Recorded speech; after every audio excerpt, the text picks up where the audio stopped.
mulai ada perasaan horor yang cepat-cepat kami hiraukan. Jen ngerasa ada orang yang masuk dan ngobrak-ngabrik box penyimpanannya. Si Jen tuh sekarang jadi penakut tahu. Gue gak sadar kalau gue lagi nyepelein kejadian ini. Peringatan, animasi ini dibuat dengan tujuan sharing pengalaman pribadi sang pengirim cerita.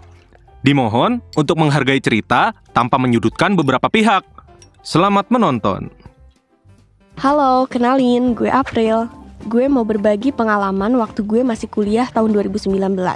Gue kuliah di salah satu universitas negeri Bandung. Yang awalnya gue ngekos sendirian, akhirnya gue ngontrak sama kedua teman deket gue. Jadi gue sama kedua teman gue ini udah kenal sejak SMP.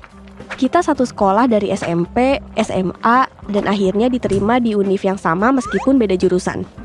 Kenalin, temen gue Jen dan Alia. Kita ngontrak rumah dengan 3 kamar, jadi masing-masing punya kamar sendiri. Nah, di antara kita bertiga, orang yang berani itu si Jen, sedangkan gue agak penakut, dan si Alia paling penakut seantero dunia. Jadi alasan kita ngontrak ya biar rame dan gak kesepian. 1 tahun pertama tinggal di kontrakan masih aman-aman aja. Soalnya banyak teman SMA kita yang jadiin kontrakan ini sebagai base camp. Hingga masuk tahun kedua, ada kejadian-kejadian janggal yang awalnya kami hiraukan. Pada suatu malam, gue harus begadang karena ada tugas untuk persiapan panitia ospek jurusan. Jen dan Alia udah tidur lebih dulu, dan lampu kamar mereka pun udah gelap. Gue baru selesai ngerjain tugas sekitar jam 1 pagi, dan gue ke toilet buat bersih-bersih dan tidur. Tidur di toilet kan ya anjir. Enggak. Pagi harinya, gue harus bangun subuh banget buat persiapan. Pas masuk ke kamar mandi dengan mata yang masih berat, gue lihat ke arah tempat sikat gigi. Dan sikat gigi gue nggak ada. Perasaan semalam gue naruh lagi di tempatnya. Gue, Jen, dan Alia punya sikat gigi dengan variasi yang berbeda. Jadi gampang banget ngebedain mana sikat gigi gue dan sikat gigi mereka. Waktu itu cuman ada sikat gigi Jen yang warna biru dan punya Alia yang warna hijau. Entah sikat gigi gue hilang kemana. Gue udah cari-cari di sudut kamar mandi pun gak nemu. Padahal kan di kontrakan cuman kita bertiga. Sepele sih kehilangan sikat gigi doang.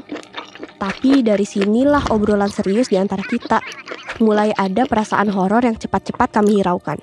Sekitar sebulan setelah kejadian sikat gigi itu hilang dan mulai kami lupakan, di minggu pagi kita lagi beres-beres kontrakan. FYI, sebenarnya hampir setiap hari si Jen bebersih kontrakan. Dia termasuk orang yang rajin, yang gak bisa lihat ruangan gak rapi dan bersih. Urusan bawah kompor, lantai kamar mandi, sampai belakang dispenser pun dilap dengan teliti. Alia juga ngebongkar dan ngelap bagian yang kotor. Hingga tiba-tiba Jen teriak manggil kita berdua. Kalian berdua kesini deh, tapi jangan kaget ya. Kita ngedeket dan lihat Jen narik sesuatu dari dispenser. Ternyata itu sikat gigi gue yang hilang. Kondisinya juga aneh. Kan dispenser itu bersih banget. Bahkan bagian belakangnya gak berdebu sama sekali. Tapi sikat gigi itu kondisinya penuh debu dan tutupnya berubah jadi hitam. Kita bertiga kaget. Gimana bisa sikat gigi itu muncul lagi di tempat yang sering dibersihin dan ditemuin dalam keadaan kotor pula. Kita nganggap itu semua mungkin cuma kebetulan. Tapi kejadian lain muncul. Seolah mereka pengen nunjukin eksistensinya. Ada nih suatu hari, kotak Tupperware atau kerudung yang tiba-tiba hilang, terus muncul di tengah ruangan dengan kondisi yang berdebu. Hilang munculnya barang-barang ini gak kita anggap serius. Selagi bukan yang penting mah masih santuy meskipun kembali dengan cara yang horor. Kejadian puncaknya terjadi beberapa waktu kemudian. Pada suatu sore, Jen ngerasa ada orang yang masuk dan ngobrak-ngabrik box penyimpanannya. Padahal saat itu gue sama Alia lagi ngobrol di kamar gue. Jen nanya, kalian berdua ada yang masuk ke kamar gue gak? Kita bilang enggak, soalnya dari tadi kita di kamar sambil ngobrol. Jen tetap ngerasa ada yang masuk ke kamarnya. Kayak cari-cari barang di kamarnya. Awalnya dia ngira itu gue atau Alia yang mau minjem barang. Jadi dia cuek aja sambil rebahan ngadep tembok. Pas dia ngebalikin badannya, ternyata gak ada siapa-siapa. Gue nenangin dia dan bilang, "Halah, mungkin lu cuma halusinasi kali, Jen. Kan lu abis kecapean karena jadwal latihan paduan suara yang padat." Tapi baru kali ini, gue lihat muka Jen cemas banget. Sore hari, beberapa teman SMA kami datang buat nginep. Gue ceritain kejadian Jen dan ngetawain dia. Gue bilang, si Jen tuh sekarang jadi penakut tahu. Gue lihat muka Alia yang gak ketawa. Gue gak sadar kalau gue lagi nyepelein kejadian ini. Nah, pada momen ini, gue juga nyeritain sesuatu yang sebelumnya nggak diketahui Jen dan Alia. Sekitar beberapa bulan sebelumnya, gue lagi di kontrakan sendirian. Tiba-tiba kedatangan si pemilik kontrakan yang mau nengok keadaan rumah. Ngobrol-ngobrol lah gue sama pemilik kontrakan. Nah, dari sini gue tahu kalau rumah ini emang pertama kali dikontrakin sama kita. Karena pemilik sebelumnya orang tua yang udah meninggal.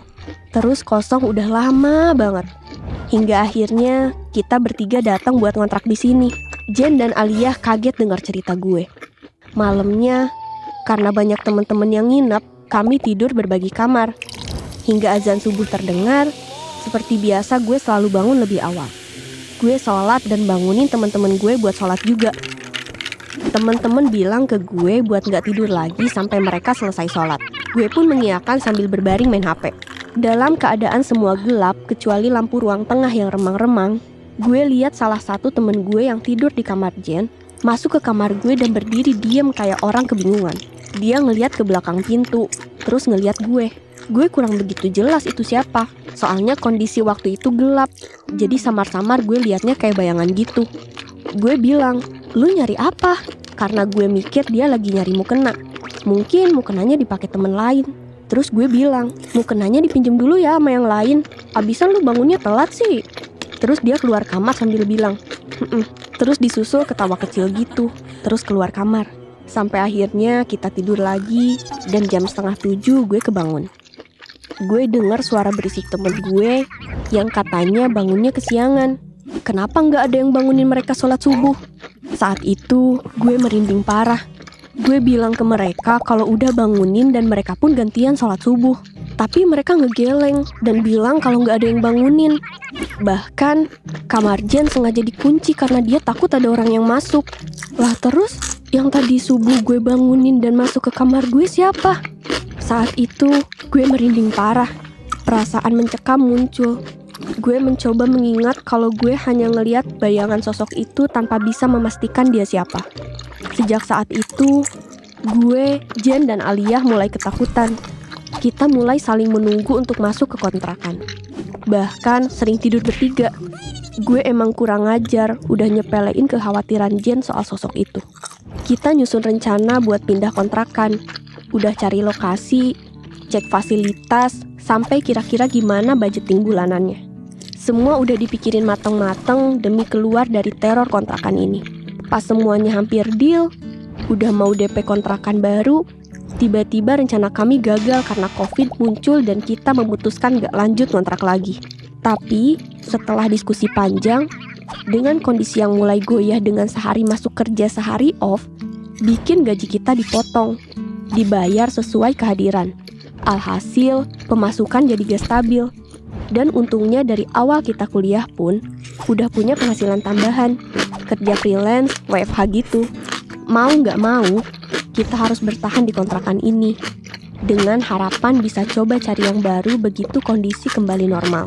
Kita kuat-kuatin mental dan selalu berpikiran positif terus, supaya kejadian-kejadian aneh ini gak sering terjadi di kontrakan kita. Ya walaupun masih ada gangguan, tapi gak separah dulu. Mungkin karena energi kita yang buat rumah jadi gak kosong, jadi ada kehidupan. Ibadah kita jadi ditingkatkan lagi dan bikin gangguan-gangguan itu lama-lama menghilang. Kejadian ini membuat gue belajar untuk gak menyepelekan keberadaan makhluk lain, apalagi menertawakannya.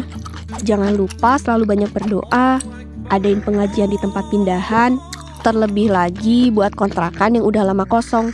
Meskipun punya pengalaman horor di kontrakan, kenangan tentang kontrakan itu tetap ada di ingatan kita. Bersyukurnya hal ini bisa kita lewatin bersama. Segitu aja cerita dari gue. Bye-bye. Menarik. Jadi, apakah kalian yakin sedang menonton ini sendirian? Jika kalian suka, bisa klik like, komen, dan subscribe channel Gua Punya Cerita.